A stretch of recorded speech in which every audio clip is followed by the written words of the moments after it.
Hello guys, welcome back to the Snowman Cycling channel. This is Jake Sanderson, and today, unfortunately, we've got some really sad news. I'm sure most of you are already aware and have seen that a couple of days ago we saw a really bad crash in the Itzulia Basque Country Stage 4. Probably the worst crash in recent memory, so about 12 riders went down, including 3 of the best 4 GC riders in the world: Jonas Vingegaard, Remco Evenepoel and Primoz Roglic. So we're going to have a quick talk about through what happened, how the crash occurred, the injuries that the riders sustained, and most importantly to answer the question that everybody is asking: will Jonas Vingegaard be fit and back to full form by the time the Tour de France rolls around at the end of June? Well, we're going to have a quick look at a timeline and give you a prediction whether I think they'll be back or not. So let's jump into it and have a look at the crash itself.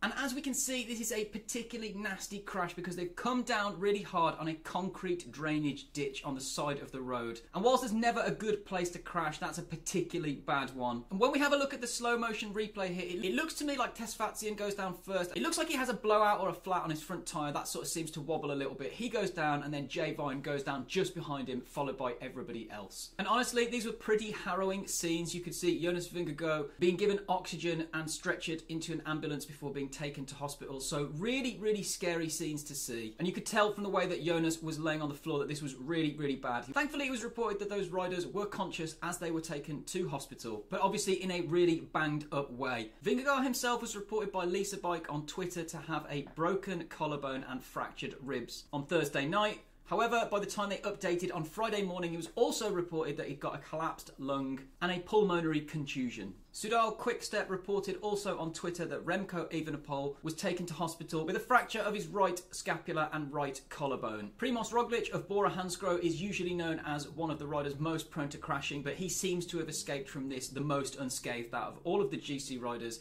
He's been reported to be bashed up, scraped, but not to have any fractures, which is really good news for him, especially after he also crashed on stage 2. And it seems that by far and away the worst injuries were received by Jay Vine of UAE Team Emirates. As we could see in that clip there, he went down behind Tesfazian, and UAE reported on Twitter that he had received 2 thoracic spinal fractures. But thankfully, there appeared to be no neurological involvement, including head trauma, so that's really good news. And the question now is, will they be back and back to full form by the time the Tour de France rolls around? Well, let's have a look at the timelines. I'll give you my prediction and you can let me know what you think down below. But if we look at it on the face of it, the Tour de France starts on the 29th of June. That's about 12 weeks away, so just under 3 months away. And it might sound like that's a long time, but really it's not that long if you've got to recover from injuries and also get training to get back to full form. When we have a look at the injuries that the riders sustained and how long it's likely to take them to come back from it, I think it's pretty clear that Jay Vine is not going to make the start of the Tour de France. Those sorts of spinal fractures probably take, at a bare minimum 6 to 8 weeks to sort of start to feel slightly better from and stop experiencing pain.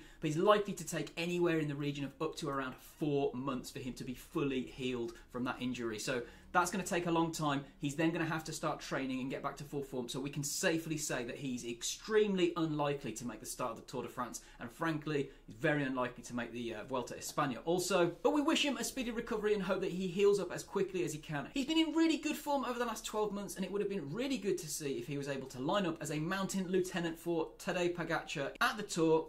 But unfortunately, that's not going to happen this year. Vingegaard and Evenepoel have fairly similar injuries. So other than the collapsed lung that Vingegaard has, they've both got a fractured collarbone, and Vingegaard has fractured ribs alongside Evenepoel's fractured right wrist. So the lung itself sounds really bad, a collapsed lung, but it's probably only going to take around 1 to 2 weeks for that to sort of recover.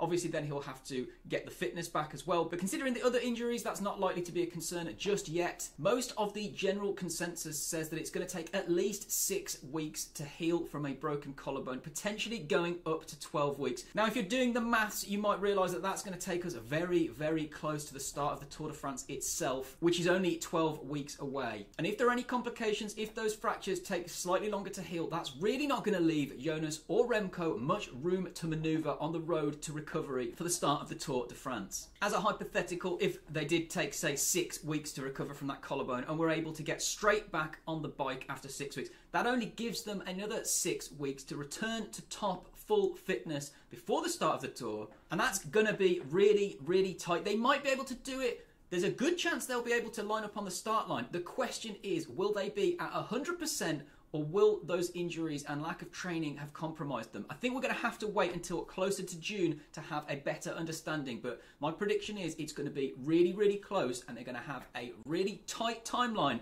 to try and be at 100% by the time the Tour starts. Roglic, not having sustained any fractures, should be good to go. It should just be a case of healing up from his grazes, and as we all know, he should be used to that by now with the amount of times that he crashes. Remco's obviously come back from a big crash in the past, so we know that he's able to do that. The question then remains around Jonas. He's not really crashed very much before, so we're assuming that he's going to be able to come back and return at full maximum capacity fairly quickly. But until we see how his recovery progresses, we're just not going to know for certain. And I think that's a really big shame. I know that myself and a lot of other people were really, really excited to see the clash of the top 4 GC riders in the world for the first time ever at the Tour, and really as cycling fans we'd want them all to be firing on full cylinders to get the best out of it as a spectacle. But having said that, I think if Jonas was at 100%, he'd be the clear favourite for the Tour after the last few years, and if anything this might inject a bit of uncertainty, drama and maybe even excitement into the GC race when the Tour starts. And based on what he said on Twitter, you can assume that today Pogačar doesn't take much joy in this either, but even then he might be looking at this thinking he's got a better chance than he did 1 week ago.